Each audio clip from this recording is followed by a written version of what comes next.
අයිබෝන් හිතවත් මිත්‍රවරුණි. අද 2026 මැයි මස 15 වෙනිදා. මතකයිනේ යෝෂිතගේ නඩුව අර දේශයාච්චගේ මැණික් මල්ල මුදල් විශුද්ධිකරණය වැළැක්වීම පනත යටතේ.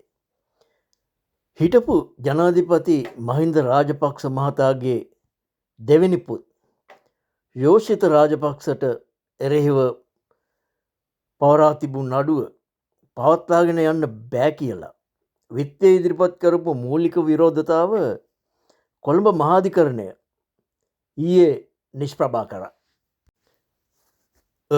විති පාර්ශය විසින් මතු කරනු ලැබූ මූලික විරෝධතාව පදනම් විරහිත බවත් විතිකරුට එල්ල වෙල තියෙන කුමන්ත්‍රණය කිරීමේ චෝදනාව ඉසරහට පවත්වාගෙන යන්න නීතිමය බාධාවක් නොමැති බව කොළඹ මහාධිකරණ විනිසුරු උදේශ් රණතුංග මහතා නියෝගය ප්‍රකාශ කරමින් දන්වල සිටිය. මෙතින්ද අර කුමන්ත්‍රණ කියන වචනය අධිකරණය පැත්තෙන් පාවිච්චි කරන්නේ සිද්ධ වෙලා තියෙන්නේ යෝෂිත රාජපක්ෂ තමන්ගේ ආදායමට වඩා වැඩි ඉතා විශාල මුදලක් වටිනකමක් තියෙන ධනයක් රැස් කරගෙන තිබීම. මේ නඩුවේ දෙවෙනි විත්තකාරය වන ඩේසි ෆොරෙස්ට් මහිතන්නේ ඥාතිත්වය අතින් යෝෂිතට මිත්තනයක් වෙනවා.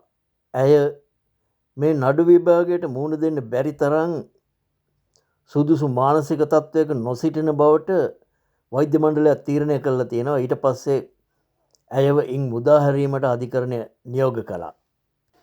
හැබැයි ඉතින් ඇගේ රෝගී හෝ වයෝවෘද්ධ තත්ත්වය මානසික දුර්වලතාව මත නිදහස් කරා මිසක් ඇයව මේ චෝදනාවලින් නිදහස් වීමක් නෙවෙයි මෙතන සිද්ධ වෙලා තින්නේ. නිවැරදි කරු විදියට නිදොස්කට නිදහස් කිරීමක් නැහැ.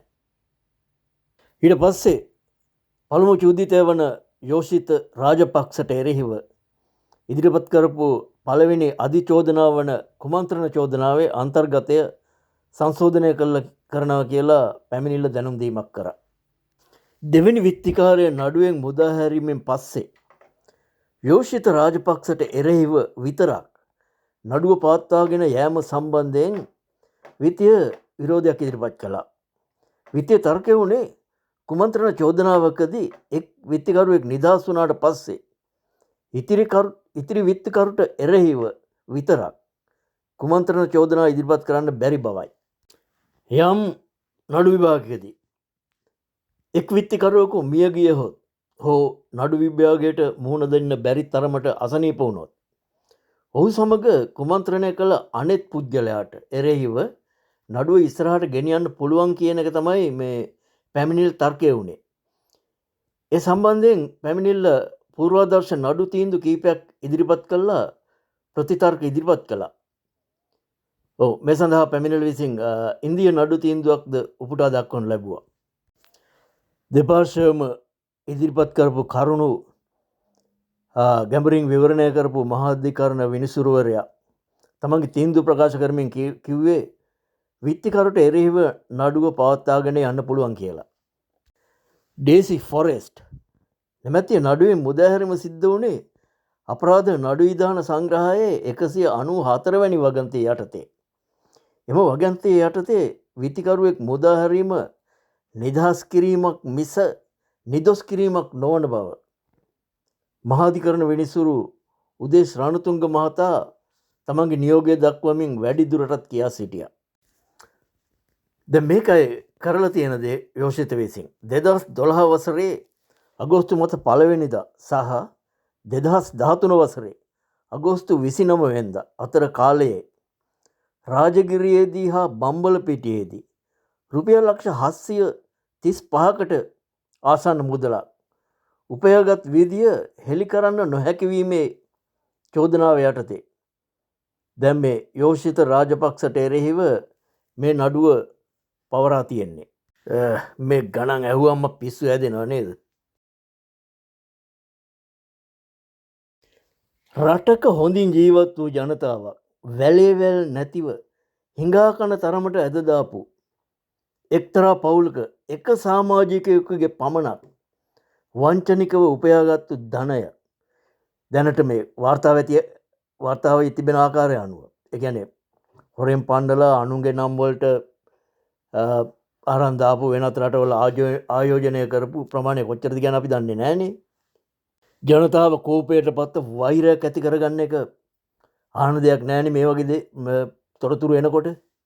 මාධිකරණයේ තීරණයෙන් පස්සේ විවෘත අධිකරණයේදී විත්තිකරුට චෝදනා පත්‍ර කියවා දෙන ලදී. විත්තිකුටියේ සිටි යෝෂිත රාජපක්ෂ මහතා තමන් එම චෝදනාවට නිවැරදි කරු බව ප්‍රකාශ කළේය. ඉන් අනතුරු නීතිපතිවරයා පෙනී හිටපු නියෝජ්‍ය සොලිසිටර් ජෙනරාල් ජනක බණ්ඩාර මහතා නඩුවේ ආරම්භක ප්‍රකාශය කරමින් සාක්ෂි විමසීම ආරම්භ කිරීමට පටන් ගත්තා. විත්තිකරුට එරෙහිව මේ චෝදනා පත්‍රයේ දේපල මිලදී ගැනීම 5ක් ගැන සඳහන් වෙනවා. මෙතන මේ ඉඩම් අතරින් කෙකටිය පෙදෙසේ ඉඩම සහ සිරිමල් පෙදෙසේ ඉඩම වෙනම පිහිටි ඉඩම් දෙකක් වන අතර අනෙක් ඉඩම් කොටස් 4 සිරන්ති රාජපක්ෂ මහත්මියට අයත් පර්චස් 18ක ඉඩමක් කේන්ද්‍ර කරගෙන මිලදීගත් අවට ඉඩම් බවට පැමිණිල්ල කියා සිටියා. මෙම ඉඩම් පහේම ගැනුම්කාරී ලෙස දක්වලා තියෙන්නේ ඩේසි ෆොරෙස්ට් කියන අය. දැන් මේ ඉඩම් කොටස් පහේ එකතුව මිලියන 73.49ක මුදලක් විශුද්ධිකරණ චෝදනා යටතේ නඩු පවරලා තියෙනවා.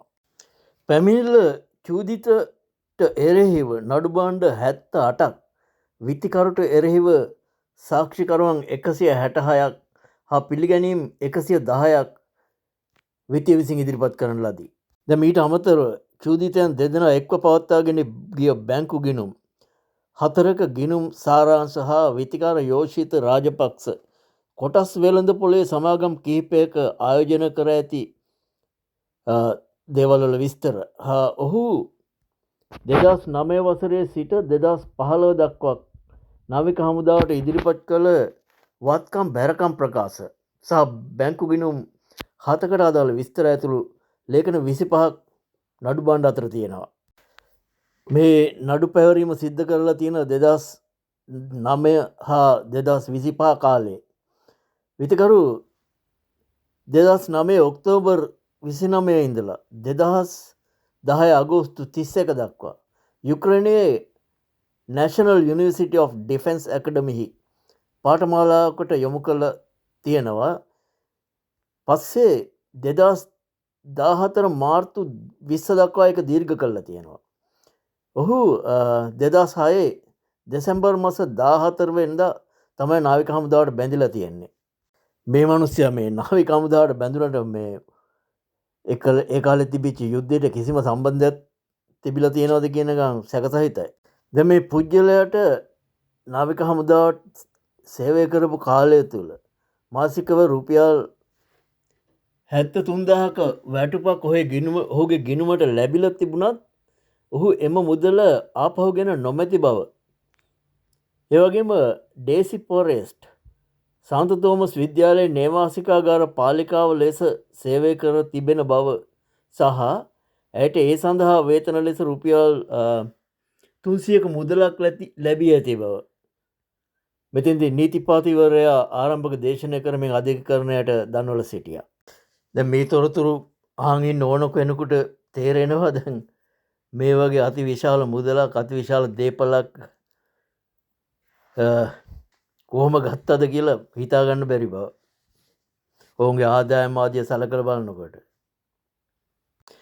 එක් දූෂිත පවුලක් විසින් යුද්ධ ජයග්‍රහණය පාවිච්චි කළ ඒ මගින් මිනිස්සු ජනතාව රවට්ටලා මුළු රටක් මංකොල්ල කෑමේ කතාවේ ඊටම සුළු කොටසක් තමයි මම හිතන්නේ මෙතනින් පිළිඹු වෙන්නේ. මේ කාණ්ඩේ කාලයක් තිස්සේ හිටියේ කවදාවත් තමන්ගෙන් බලය වෙනත් අයට මාරු වෙන එකක් නැහැ කියලා. ඒක හින්දා කිසිම චකිතයකින් තොරව ඉවක් බවක් නැතුව හොරගම් කරා. අවසානයේ මේ වගේ තත්ත්වයක් උදා වුණේ අන්න ඒක හින්දායි. එහෙනම් ප්‍රිය හිතවතුනි සමුගන්නයි සූදානම. නැවතත් මේ වගේ වැඩසටහනකින් ආයෙත් හමුවනතුරු ආයිබෝන්.